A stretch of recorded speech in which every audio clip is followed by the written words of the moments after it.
Once upon a time, a humble soda salesman named Almon M. Granger lived in the bustling city of Providence, Rhode Island, in the late 19th century. Almon wasn't just any soda salesman, he was an inventor at heart, constantly tinkering with new ideas.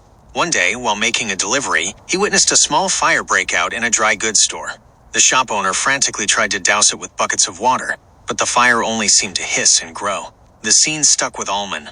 He knew there had to be a better way. He started experimenting in his workshop, which was really just his cluttered shed behind his house. He thought about his seltzer bottles, the way they pressurized water and released it in a controlled stream. He wondered if he could use a similar principle, but with something that could actually extinguish a fire.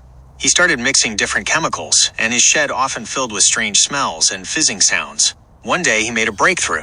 He discovered that a solution of sodium bicarbonate, baking soda, and sulfuric acid, when mixed, produced a powerful jet of carbon dioxide gas and water.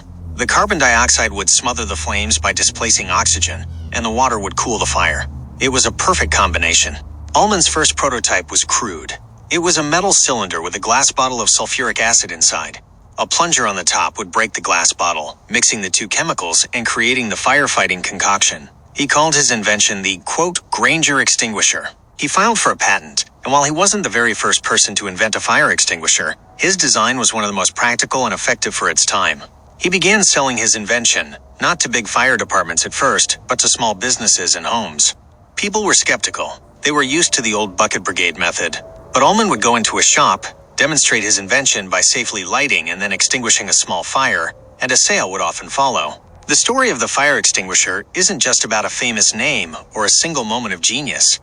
It's about a man who saw a problem, used his knowledge of a seemingly unrelated field, seltzer water, and spent countless hours in a shed full of fizzing chemicals to create a life-saving device. And so, the next time you see a fire extinguisher, remember Almon M. Granger, the soda salesman who helped make the world a safer place. One fizzing cylinder at a time.